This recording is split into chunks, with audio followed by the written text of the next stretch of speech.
Hello and welcome to the ramblings of a 42-year-old man. Chris Smith here, and today we're going to talk a little Texans talk. Some exciting news happened for the team yesterday. So for those who are unaware of my background, I am a huge Houston Texans fan. I have been since their inception. Followed the Houston Oilers for years before that, before they left the city, and was very excited when the Texans came on board. Anybody who's listened to my ramblings on J.J. Watt's retirement would know how I felt about the team and about J.J. Watt as a member of the team. Well, today, after a couple of years, about a little over 2 years of very, very mediocre play and decision making from the Houston Texans, I think today they finally got something right. They hired on DeMeco Ryans, who was a defensive coordinator for San Francisco, but before that, he was a inside linebacker for the Houston Texans. So he's a player for us for 6 years, and now he's coming back as a coach. So little background on DeMeco. He came out of college, Alabama.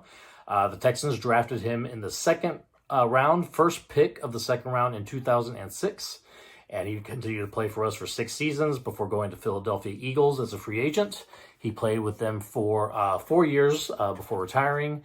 And then I believe that was the 2015 season. That by 2017, he was already coaching. He went to the 49ers and was a defensive quality control coach, and within a season was the middle linebacker coach for them for another 3 years. And in the last 2 seasons, he's been the defensive coordinator over there in San Francisco. So as of yesterday, he comes over to the Houston Texans to be their head coach on a 6-year contract. So it looks like we got him for the long term. Hopefully, as long as things go well, he's under contract with us for 6 years, which is great. And it's bringing a lot of excitement to the fan base. You know, not only former Texans player is exciting enough for many, but the San Francisco defense has been one of the best defenses in the league for a number of years, including the last 2 while he was the coordinator of it. So we're hoping that he can transition that success over to us as well. And I'll be very interested to see who he brings in on the offensive side as the offensive coordinator to kind of help him with that side of the ball, because he's definitely been a focus on defense so far in his career.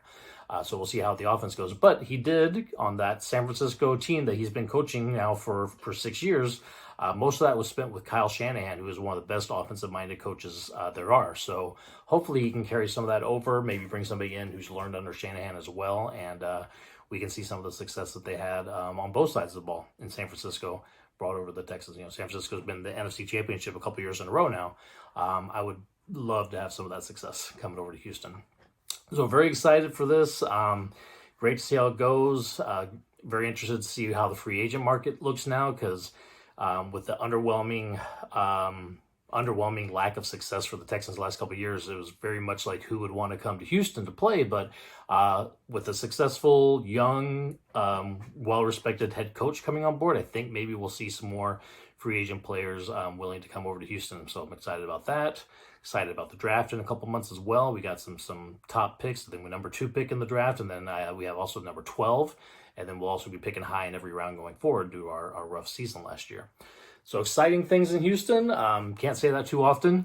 Very excited. The players are very excited. You see tweets coming back and forth from current players, former players. J.J. Watt put a great message about, the time him and DeMeco had together in Houston. So it's exciting times to be a Texan. And I'm going to go ahead and bring David on board to talk a little bit about this as well, because he's very excited also. He's been, again, thanks to me, he's been a Texans fan for his whole life as well, so he's very excited too. So stay tuned for a little bit of rambling between me and David on this new DeMeco Ryans Texans hire. Again, very exciting times to be Houston Texan. Thank you. Welcome, David, to the show. He's going to tell us a little bit about his thoughts of the DeMeco Ryans hire, and then we'll go into a little bit of kind of recently breaking news on some of the coordinators that we've been, or people that we've been interviewing for the coordinator positions. So, David, how do you feel about DeMeco Ryans? I love it. Yeah. I love the fit because he was a Houston player, came now as a head coach, like a hometown player, coming to try to build this team around, bring it to the playoffs, and finish the rebuild off. I love it. Yep. 10 out of 10. I love this hire. Yep. As I said earlier, I'm really excited about it. Really happy. 6 years with the Texans before moving to Philly for 4, and then looks like he after retirement, he took a year off and then came and started coaching at San Francisco. He's been there for the last 6 years, and now he is the new head coach of the Houston Texans. And I don't think he's just gonna be like a 1 year and then off guy. I think he's gonna be there for at least like 2 to 3 years before someone fires him. Well, he's got a 6-year contract, and I think the only way he gets fired is if by year 3 we aren't competitive. Yeah. I think he'll at least get 2 years to try to turn things around. If that 3rd year we are just not competitive and we haven't been, then there will be talks. That is also the end of Nick Casario's contract, the GM. I think at that point, at the end of his tenure, they'll definitely do some looking at the building and seeing how we're doing. And yeah, if things have not turned around by that point, I could see a brand new, fresh rebuild again. But I'm hopeful. I'm hopeful that DeMeco Ryans is that piece that we need. Mm-hmm. And then I mentioned some of the people that he's already started to bring in for interviews for the offensive coordinator position, which he's talked to a couple of people, I believe, about the defense coordinator too. But since he's going to really be manning that defense, I think mostly, I'm mostly excited about what we're going to do on the offensive side. So we've already interviewed Nick Caley, who is the New England tight end coach. I mean, obviously anything from the Bill Belichick tree, honestly, is hit or miss. You'd think that they're all good, but honestly, other than maybe Romeo Crennel for a few seasons, none of his coaches have really ever panned out that well in the.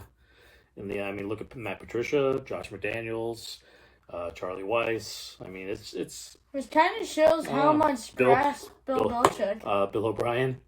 I would not want to be touching the Patriots again after Bill O'Brien. Now, here's the one that excites me, I think, the most. Bobby Slowick, and he was San Francisco's passing game coordinator. So he knows DeMeco from San Francisco. Passing, I mean, it doesn't matter. You could stick a literally stick figure person back behind their line at quarterback, and I think they could make them look good. I mean, you had Trey Lance look good, Jimmy Garoppolo look good, Brock Purdy look good, Josh Johnson, in the little bit of time we saw him, I mean, he's the 4th string guy who didn't have much going on, but it seems to me like their passing game coordinator might be a pretty decent coach. Well, there's one thing with these offensive coordinator and defensive coordinator positions is how much does the head coach get in on it? Because Mike Shanahan is probably one of the best offensive coaches in the league. You mean his son Kyle? Yeah, that's what I'm gonna say. But what I like about this is Bobby Slowick has learned under Kyle Shanahan. If he brings some of that offensive skill that Shanahan has taught him, I think that could be good. I think DeMeco is really going to maybe be focusing on defense. I don't know how much he'll work with offense, so I think we need somebody strong on the offense. So I'm excited about that one. And then we've requested to interview the wide receivers coach out of Cincinnati. Now, Jamar Chase, T. Higgins, Tyler Boyd. I mean, they got some good receivers over in Cincinnati that he's been part of coaching up. So, I mean, that I think sounds pretty good, too. He's probably, of the 3, he's my second behind Bobby Slowick right now. I feel actually pretty good about Troy Walters. Maybe now, coming to, the Texans. But, I think he's, a good coach overall because Jamar Chase was good. You got T. Higgins that are good. Tyler Boyd's good. They have some heck of a good wide receiver core. Mm-hmm. Yeah. And even, people lower on the depth chart still makes plays, like Trent Irwin. Trent Irwin. People that you thought would be, cut from practice squads can be good in his wide receiver core. So that's actually pretty good. So those first 2, Nick Caley, Bobby Slowick, we've already interviewed as of today. Troy Walters has been requested to. The interview has not taken place yet. So I have a feeling that interview would take place before any decisions are made. Now, DeMeco is going to have a press conference on Thursday at 4 p.m. So probably by the time I get this video uploaded, he'll be talking to the Houston press, and he may have a choice for his coordinator position by then. It's possible with some of the interviews he's already had taken place. So we might learn more then.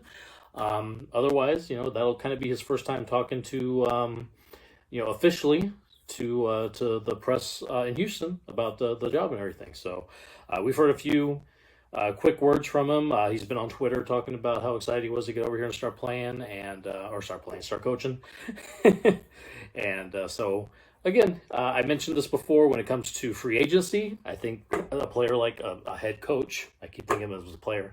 It's really scary when these kids that came out of college and started playing for the Texans when I was already in my 20s are now head coaches. Now I feel old for a 42/43-year-old man. Daddy, Mom needs you. Oh. That's going to be the end of our section today because Mom needs me. So thank you very much for watching.